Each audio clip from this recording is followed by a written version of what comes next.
Hello student, আজকে haloalkanes and হ্যালো অ্যারেন্সের পার্ট 4 লেকচার নিয়ে উপস্থিত হয়েছি। ঠিক আছে, আজকে আমরা ডিসকাস করব যে chemical properties of haloalkanes or alkyl halide. এর মধ্যে আমরা কেমিক্যাল প্রপার্টিজ আর ফিজিক্যাল প্রপার্টিজও পাওয়া যাবে, কিন্তু ফিজিক্যাল প্রপার্টিজগুলো বই থেকে করে নেওয়াই ভালো, সেখানে রিয়াকশানের কোনো ব্যাপার নাই। কিন্তু কেমিক্যাল প্রপার্টিজে রিয়াকশানের ব্যাপার আছে, তাই আমরা দেখব chemical properties of haloalkanes. ঠিক আছে, chemical properties of haloalkanes or alkyl হ্যালাইডও বলা হয়, অর অ্যালকাইল হ্যালাইড বলা হয়। হেডিং, ঠিক আছে। তাহলে ফার্স্ট লেকচার হবে, তাহলে কি এটা কত রকম হবে? 3 মেজর টাইপ রিয়াকশান হবে। কেমিক্যাল প্রপার্টিজ অফ হ্যালো অ্যালকেনসে 3 মেজর টাইপ অফ রিয়াকশান হবে। তার মধ্যে আজকের ক্লাস হবে, আজকের ফার্স্ট ক্লাস হবে নিউক্লিওফিলিক সাবস্টিটিউশন রিয়াকশান। তাহলে ফার্স্ট লেকচার হবে নিউক্লিওফিলিক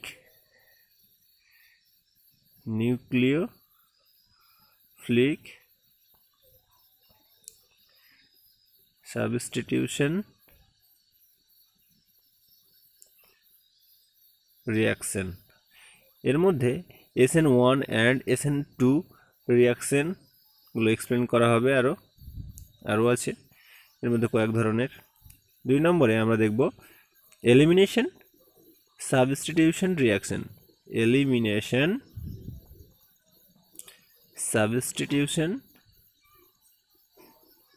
সাবস্টিটিউশন রিয়াকশান, এর মধ্যে E1 অ্যান্ড E2 রয়েছে। 3 নম্বরে আমরা দেখব মেটাল উইথ, 3 নম্বরে দেখব আমরা reaction with metal, reaction with metal, sodium magnesium এসব মেটালের সঙ্গে রিয়াকশানগুলো হবে। তাহলে ফার্স্ট আমরা লেকচার দেবো নিউক্লিওফিলিক সাবস্টিটিউশন রিয়াকশান। তাহলে হেডিং লাগাবো আমরা, 1 নম্বরটা কি? নিউক্লিওফিলিক, 1 নম্বর নিউক্লিওফিলিক সাবস্টিটিউশন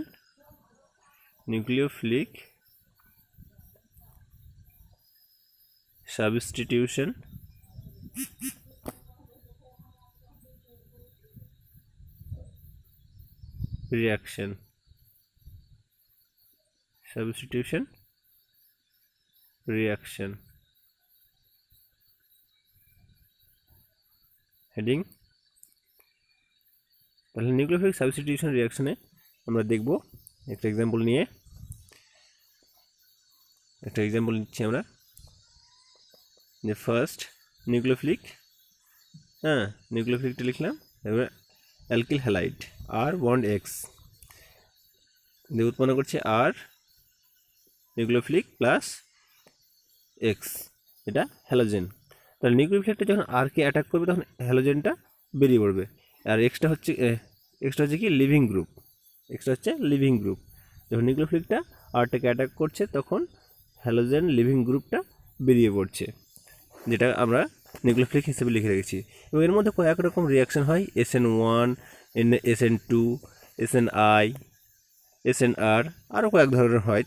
তার মধ্যে এখানে এই 3-4টায় আমি বলছি, SN1, SN2, SNI আর SNR। SN1 বলতে হচ্ছে সাবস্টিটিউশন নিউক্লিওফিলিক ইউনিমলিকুলার, আর সাবস্টিটিউশন নিউক্লিওফিলিক বায়োমলিকুলার SN2টা যেটা, আর SNIটা হচ্ছে সাবস্টিটিউশন নিউক্লিওফিলিক ইন্ট্রামলিকুলার, ঠিক আছে। আর SNRটা হচ্ছে সাবস্টিটিউশন নিউক্লিওফিলিক অ্যারোমেটিক যেটা, ঠিক আছে। তার মধ্যে আজকে আমরা ডিসকাস করবো ফার্স্টটা, যে SN1 রিয়াকশানটা সাবস্টিটিউশন নিউক্লিওফিলিক ইউনিমলিকুলার, আজকে আমরা ডিসকাস করবো এটা। তাহলে আমরা হেডিং লাগাবো আজকে কি? SN1 সাবস্টিটিউশন, যেটাকে আমরা বলবো সাবস্টিটিউশন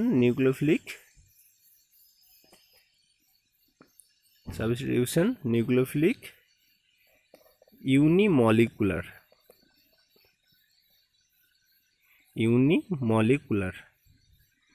ঠিক আছে। তাহলে হেডিং দিলাম ইউনিমলিকুলার। তো ইউনিমলিকুলার আমরা কেন বলছি এটাকে, এটা হচ্ছে RDS step, rate determining step, rate determining step, slow step যেটাকে বলছি আমরা, আরডিএস মানে রেট ডিটারমাইনিং স্টেপ যেটা, এটা হচ্ছে স্লো স্টেপ। এই স্টেপে শুধু একটাই মলিকুল থাকবে, ওয়ান অণু মলিকুল থাকার জন্যই এখানে ইউনিমলিকুলার হয়। ঠিক আছে, ওয়ান মলিকুল, একটাই কম্পাউন্ড থাকবে, সেখানে রিয়াকশান করবে। এটা হচ্ছে আরডিএস স্টেপ, স্লো স্টেপ, তার জন্য এটাকে বলবো কি আমরা ইউনিমলিকুলার। আবার এটাকে বলা হয় ফার্স্ট অর্ডার রিয়াকশন, এটাকে বলা হয় কি ফার্স্ট অর্ডার রিয়াকশন,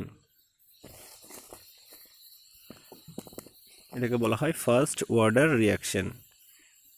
কারণ এটা হচ্ছে কি ওয়ান মলিকুল থাকবে, আরডিএস স্লো স্টেপে থাকবে, তাহলে কি একটাই সাবস্টেট থাকবে, যার জন্য এটা হবে কি ফার্স্ট অর্ডার রিয়াকশন।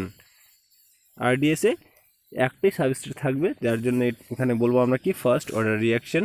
ঠিক আছে, এরপরে আমরা এক্সাম্পল দেখব হাইড্রোলাইসিস অফ অ্যালকাইল হ্যালাইড SN1-এ। এক্সাম্পল নিব আমরা কি হাইড্রোলাইসিস অফ অ্যালকাইল হ্যালাইড SN1-এর পয়েন্ট লাগাবো আমি। ঠিক আছে, তাহলে কি এক্সাম্পলে হাইড্রোলাইসিস অফ অ্যালকাইল হ্যালাইড যেটা SN1 রিয়াকশনের ক্ষেত্রে। ঠিক আছে, তাহলে হাইড্রো বলতে কি জল, লাইসিস মানে কি ভেঙে দেবে, যেটা অফ অ্যালকিল হ্যালাইডটাকে বন্ধনটাকে ভেঙে দিচ্ছে কি হাইড্রোলাইসিস। হ্যাঁ, ঠিক আছে, তাহলে একটা এক্সাম্পল নিচ্ছি আমরা আর বন্ড এক্স। এখানে আরটা কিন্তু 3 ডিগ্রি নেব আমরা, এখানে আরটা নেব 3 ডিগ্রি, কারণ 3 ডিগ্রিতে আমরা রিয়াকশানটা সবথেকে প্রচুর পরিমাণে রিয়াকশান দেয় SN1টা, আর এখানে H2 এর উপস্থিতিতে উৎপন্ন করছে আর বন্ড OH, যে OHটা এখান থেকে নিয়ে যে এক্সটা বেরিয়ে যাবে এবং ওখানে যুক্ত হবে OHটা। ঠিক আছে, এই যে এক্সটাও কি একটা নিউক্লিওফিলিক। ঠিক আছে, এটা হচ্ছে একটা এক্সাম্পল ওয়ানের ক্ষেত্রে। তাহলে SN1-এর ক্ষেত্রে 3 ডিগ্রি অ্যালকিল হ্যালাইডটা সব থেকে বেশি রিয়াকশান দেয়। তাহলে এক্সাম্পল 3 ডিগ্রি অ্যালকিল হ্যালাইডটা নিচ্ছি, H2 এর উপস্থিতিতে উৎপন্ন করছে 3 ডিগ্রি অ্যালকোহল উৎপন্ন করছে 3 ডিগ্রি অ্যালকোহল এবং Cl- নিউক্লিওফিলিক হিসেবে বেরিয়ে যাচ্ছে।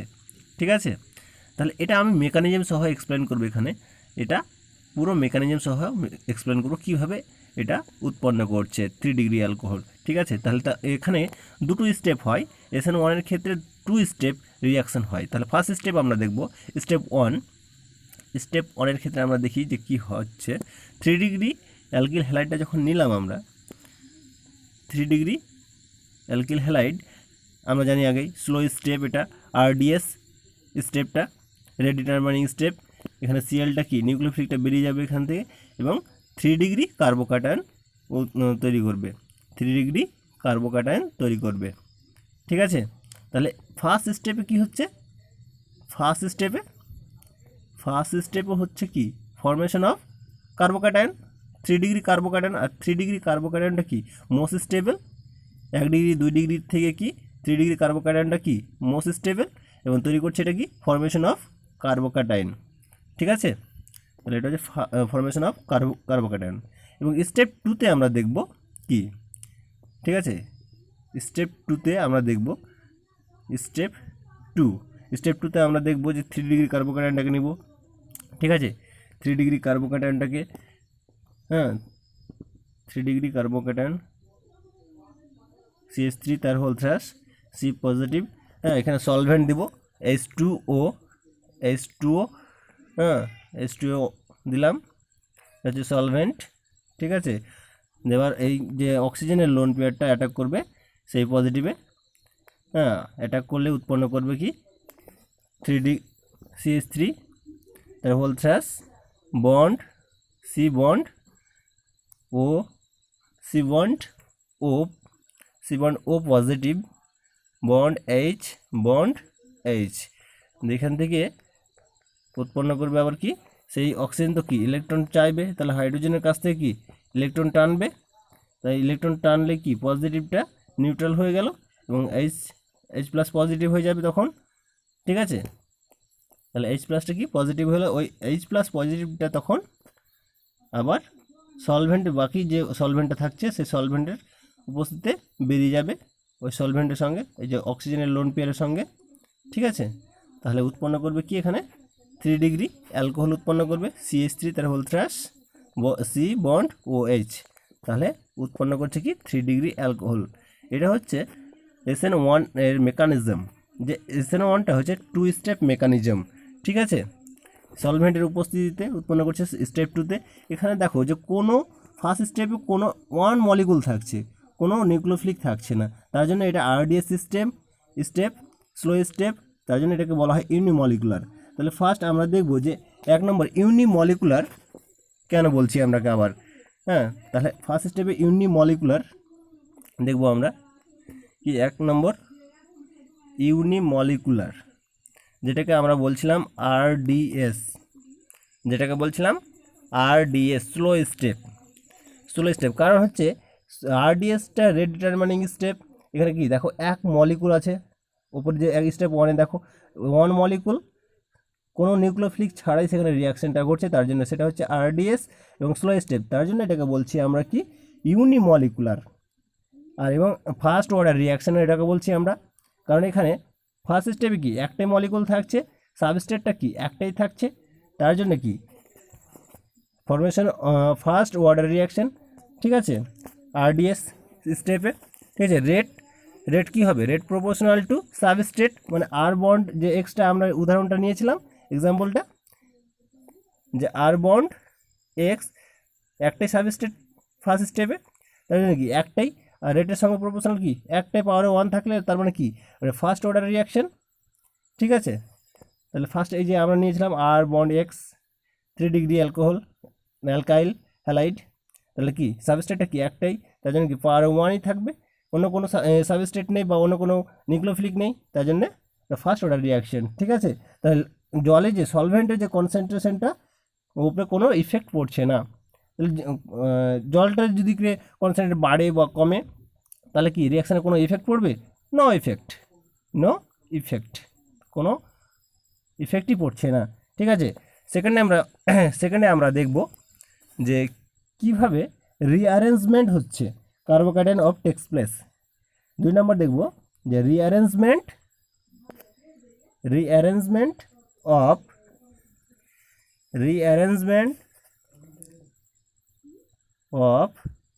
Carbocation takes place.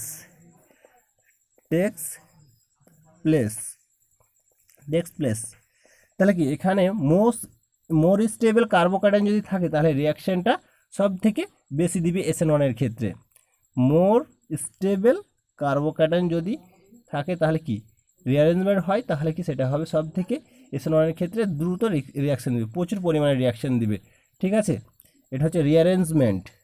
আমরা 3 নম্বর পয়েন্টে চলে আসবো, ঠিক আছে। 3 নম্বর পয়েন্ট যে পোলার প্রোটিক সলভেন্টটা কেমন হওয়া উচিত, পোলার প্রোটিক সলভেন্ট, ঠিক আছে। পোলার বলতে কি বুঝি আমরা, দুটো পোল থাকবে, পোলার বলতে দুটো পোল থাকবে, ঠিক আছে। যেমন ধরো সি বন্ড সিএল, যদি বন্ডটা ভাঙি তাহলে কি সিএলটা মাইনাস আর কার্বনটা কি প্লাস, দুটো পোল তৈরি হচ্ছে। এবার প্রোটিক বলতে কি বুঝবো আমরা, প্রোটন থাকবে H প্লাস, যেটা প্রোটন, তাহলে কি পোলার প্রোটিক সলভেন্ট, তাহলে ঠিক আছে। তাহলে আমরা একটা আর বন্ড এক্স যে নিয়েছিলাম, তাহলে এই যে বন্ডটা যদি ভাঙে তাহলে আরটা কি প্লাস হয়ে যাবে, তাহলে এটা কি হবে ডাইইলেকট্রিক প্রপার্টি, আরটা এই বন্ডটা যখন ভাঙবে তখন আরটা কি প্লাস হয়ে যাবে, তখন কি এটা বেশি হয়ে যাবে কি ডাইইলেকট্রিক প্রপার্টি, হ্যাঁ এক্সটা তখন ওখান থেকে কি বেরিয়ে যাবে আস্তে আস্তে, ঠিক আছে। যেমন সলভেন্টগুলোর উপস্থিতিতে H2O একটা সলভেন্ট, পোলার প্রোটিক সলভেন্ট, C2H5OH, CH3OH, তারপর অ্যাসিটিক অ্যাসিড CH3COOH, এগুলো হচ্ছে কি পোলার প্রোটিক সলভেন্ট, ঠিক আছে। তাহলে এখানে যে দুটো নিউক্লিওফিলিক, এখানে ধরো যে একটা নিউক্লিওফিলিক অ্যাটাক করবে আর একটা যে এক্সটাও তো একটা নিউক্লিওফিলিক। তাহলে কীভাবে এই নিউক্লিওফিলিকটা দুটো নিউক্লিওফিলিক মানে একসাথে কাজ করছে? তাহলে আমরা যখন এই যে বন্ডটা ভাঙছে তখন কি এই যে সিএল মাইনাসটা, ধরো সিএল মাইনাস যে একটা নিউক্লিওফিলিক, তখন এই যে পোলার প্রোটিক যে সলভেন্টগুলো কী করছে, এই যে এই নিউক্লিওফিলিকটাকে সিএল মাইনাসটাকে চারিদিকে ঘিরে নিচ্ছে, যার জন্য আর বের হতে পারছে না এই নিউক্লিওফিলিকটা। তখন কি পরের যে নিউক্লিওফিলিকগুলো সলভেন্টগুলো যে অ্যাটাক করছে আরটাকে, তখন কি উৎপন্ন করছে? অ্যালকোহলগুলো উৎপন্ন করে। ঠিক আছে, এইভাবে নিউক্লিওফিলিকটাকে যে হ্যালোজেনের যে নিউক্লিওফিলিকটা সিএল মাইনাস, সেটাকে সলভেন্টগুলো ঘিরে নেয়, চারিদিকে বন্ড করে ঘিরে নেয়, যার জন্য ওই নিউক্লিওফিলিকটা আর অ্যাটাক করতে পারে না আরটাকে। ঠিক আছে, নেক্সট আমরা দেখব 4 নম্বর পয়েন্ট, যে এক্সোথার্মিক SN1। এক্সোথার্মিক SN1, ঠিক আছে, এক্সোথার্মিক SN1। হ্যাঁ, তাহলে সি বন্ড সিএল, এই বন্ডটা কি উইক বন্ড, এর যে এনার্জিটা কি খুবই কম, যখন ভাঙবে তখন কি এনার্জিটা খুবই কম লাগবে, তাহলে কি বন্ডটা অতি সহজে ব্রেক যখন করছে ভেঙে চলে যাচ্ছে, অত স্ট্রং বন্ড নয়। কিন্তু সি বন্ড ও এটা হচ্ছে কি তৈরি করছে, তাহলে কি এটা হচ্ছে মোর স্ট্রং বন্ড তৈরি করছে, এটা কি মোর স্ট্রং, মানে এই বন্ডটা কি এই সি বন্ড সিএল থেকে কি বেশি স্ট্রং, তাই না? তাহলে কি হবে, এই যে এক্সোথার্মিক, তাহলে কি এটা লো টেম্পারেচার হয়ে যাবে, আর লো টেম্পারেচার হলে কি হবে, ডেল্টা এইচ লেস দেন 0। লো টেম্পারেচার হলে ডেল্টা এইচ লেস দেন 0, তাহলে কি এটা হবে এক্সোথার্মিক, তবেই কি হবে এক্সোথার্মিক, তাই তো। নেক্সট পয়েন্টে আমরা যাব, মোস্ট ইম্পর্টেন্ট পয়েন্ট 5, সব থেকে গুরুত্বপূর্ণ SN1 এর ক্ষেত্রে, SN1 এর মধ্যে stereochemistry of SN1। Stereochemistry of SN1, ঠিক আছে। তাহলে ফার্স্ট আমরা একটা কার্বন নিই, ঠিক আছে, কার্বন যে প্লাস, এর যে ভ্যাকান্ট অরবিটাল প্লাস, তাহলে কি যে এর ভ্যাকান্ট অরবিটাল থাকছে, তাহলে কি এটা কার্বনটা কি একটা প্লেনে থাকছে, এটা প্লেনে থাকলে কি উপর দিকে একটা কি যে ভ্যাকান্ট অরবিটাল যে নিউক্লিওফিলিকটা থাকছে সিএল বা আই, হ্যাঁ ঠিক আছে, তাহলে কি ওপরে যে ভ্যাকান্ট অরবিটাল, নিচে একটা ভ্যাকান্ট অরবিটাল, তাহলে নিউক্লিওফিলিকটা অ্যাটাক করতে পারে কি দুইভাবে, একটা ওপর দিক দিয়ে নিউক্লিওফিলিকটা অ্যাটাক করতে পারে, একটা নিচ দিক দিয়ে অ্যাটাক করতে পারে কার্বনটাকে, ঠিক আছে। তাহলে কোনটার ক্ষেত্রে বেশি পরিমাণে উৎপন্ন করবে, কারণ ওখানে তো নিউক্লিওফিলিক আছে, হ্যাঁ, উপরের দিয়ে যদি অ্যাটাক করে ওখানে তো নিউক্লিওফিলিক প্রেজেন্ট আছে, তাহলে ওখানে সহজে অ্যাটাক করতে পারবে না, ওখানে কম পরিমাণে উৎপন্ন করবে, আর নিচের দিক দিয়ে করলে বেশি পরিমাণে উৎপন্ন করবে। দেখো নিচের দিক দিয়ে করতে গেলে বেশি পরিমাণে উৎপন্ন করবে, কারণ এখানে কোনো নিউক্লিওফিলিক নেই। তাহলে দুটো প্রোডাক্ট উৎপন্ন করছে, একটা উপরে লাগছে, একটা নিচ দিয়ে। তাহলে নিচ দিয়ে লাগলে মানে কি উল্টো দিক দিয়ে লাগছে, তার মানে এটা ইনভার্সন, আর উপর দিয়ে লাগছে তার মানে এটা কি হচ্ছে রিটেনশন, তাই না? তাহলে এটা হচ্ছে কি রিটেনশন। তাহলে দুটো একটা নিচ দিয়ে লাগছে, যখন এখানে ব্যাক সাইড দিয়ে এটা হচ্ছে ইনভার্সন, আর উপর দিয়ে লাগছে তখন রিটেনশন, ঠিক আছে। যখন সিএল আর নিউক্লিওফিলিকটা হচ্ছে, ঠিক আছে, তাহলে এটা ইনভার্সন, আর তাহলে এটা কি পরস্পরে কি হচ্ছে উৎপন্ন করছে এনানসিওমার, তাহলে পরস্পরে কি তৈরি করছে এনানসিওমার এই প্রোডাক্টটা, এটাকে আবার racemic মিক্সচারও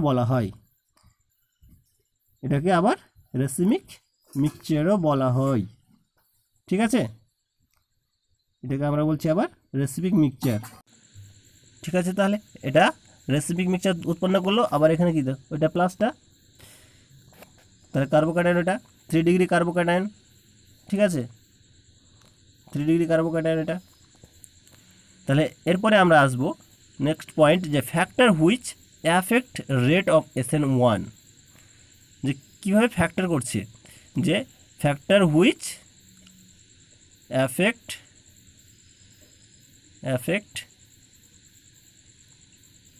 rate of SN1 heading, ঠিক আছে। তাহলে 1 নম্বর পয়েন্ট আমরা দেখব, যে 1 নম্বর পয়েন্টের নেচার অফ অ্যালকাইল হ্যালাইড। 1 নম্বর পয়েন্ট দেখবো আমরা কি nature of alkyl halide, alkyl হ্যালাইডের নেচারটা কেমন হওয়া উচিত। তাহলে কি alkyl halide most stable carbocation হলে সব থেকে বেশি SN1 রিয়াকশানটা দেবে। কী হবে, মোস্ট স্টেবল কার্বোক্যাটায়ন যদি উৎপন্ন করে তবেই SN1 রিয়াকশানটা বেশি দেবে। যেমন 3 degree alkyl halide, 3 degree alkyl halide, 2 degree alkyl halide, 2 degree alkyl halide, alkyl halide, 1 degree alkyl halide, alkyl halide, এটা হচ্ছে মিথাইল হ্যালাইড। ঠিক আছে, তাহলে সব থেকে মোস্ট স্টেবল দিবি কি 3 ডিগ্রি অ্যালকাইল হ্যালাইডটা, তারপর 2 ডিগ্রি, তারপর 1 ডিগ্রি, তারপর মিথাইল হ্যালাইড, তাই না? তাহলে 3 ডিগ্রিতে বেশি দিবে, গ্রেটার দেন, তারপর 2 ডিগ্রি 1 থেকে দিবে, গ্রেটার দেন। এটা হচ্ছে ওয়ার্ডার মোস্ট স্টেবলের। 3 ডিগ্রি হচ্ছে সব থেকে বেশি দিবে, তারপর অল্প পরিমাণে 2 ডিগ্রি, 1 ডিগ্রি প্রায় না দেওয়ার মতোই। ঠিক আছে, তারপর 2 নম্বর পয়েন্ট আমরা দেখি যে নেচার অফ লিভিং গ্রুপ। 2 নম্বর point, nature of leaving group. Easily leave করবে রেট, তাই আছে, নেচার অফ লিভিং গ্রুপ। ঠিক আছে, ইজিলি যাতে লিভিং গ্রুপগুলো অতি সহজে বেরিয়ে পড়ে, অতি সহজে যাতে বেরিয়ে পড়ে, ইজিলি লিভ করবে, হ্যাঁ, সহজেই বেরিয়ে যাবে যে লিভিং গ্রুপ। যেমন দেখো R bond I, R bond BR, R bond CL, R bond CL, R bond F, সব থেকে কি অতি সহজে বেরিয়ে যাবে কি আই মাইনাসটা, নিউক্লিওফিলিকটা। তাহলে আই মাইনাস, তারপর বিআর মাইনাস, তারপর সিএল মাইনাস, তারপর এফ মাইনাস, নিউক্লিওফিলিকগুলো ইজিলি লিভ করবে। ঠিক আছে, নেক্সট পয়েন্ট দেখব আমরা যে 3 নম্বর পয়েন্ট, নেচার অফ সলভেন্ট। আমরা এর আগেও দেখলাম নেচার অফ সলভেন্টের, আবার দেখব আমরা যে নেচার অফ সলভেন্টের নেচারটা কেমন হওয়া উচিত। হ্যাঁ, সলভেন্টের নেচারটা হওয়া উচিত পোলার প্রোটিক। আমি এর আগেই বললাম সলভেন্টটা হবে পোলার প্রোটিক। ঠিক আছে, সলভেন্ট হবে পোলার প্রোটিক সলভেন্ট। যেমন আমি বললাম সি বন্ড সিএল, এখানে বন্ডটা ভাঙলে কি দুটো পোল তৈরি করবে পোলার, আর প্রোটিক বলতে কি প্রোটন, মানে নিউক্লিওফিলিক যে সিএল মাইনাসটা যে বেরোবে, তাহলে কি এই সিএল মাইনাসটাকে এই প্রোটিক মানে প্রোটন দ্বারা কী করবে, ঘিরে নেবে। তার ফলে কি হচ্ছে যে কার্বনটা, পজিটিভ কার্বনটাকে ওই সলভেন্টটা কি অ্যাটাক করতে পারবে সহজেই, এই নিউক্লিওফিলিকটা তখন আর কি বেরোতে পারবে না, ফলে কার্বনটাকে আর অ্যাটাক করতে পারবে না। ঠিক আছে, যেমন আমরা সলভেন্টগুলো জানলাম যে H2O, C2H, 5OH, তারপরে CH3OH, এগুলো পোলার প্রোটিক সলভেন্ট আমরা জানলাম। ঠিক আছে,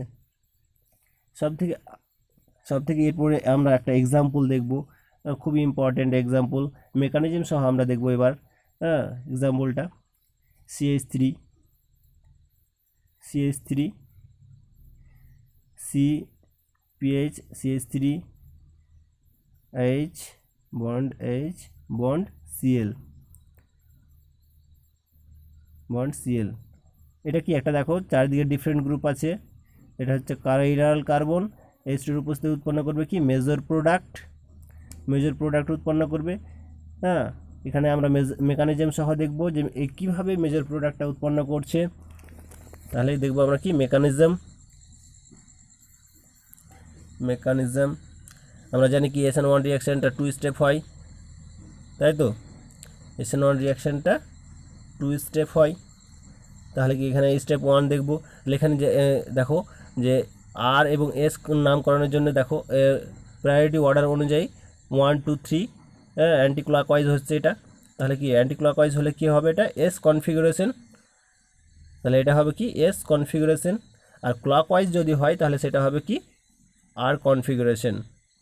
ঠিক আছে, তাহলে এখানে সিএল মাইনাসটা বেরোলে বাকি পড়ে থাকে কি, বাকিটা পড়ে থাকবে CH3 বন্ড সি, ওপরে pH phenyl group, hydrogen plus carbocation.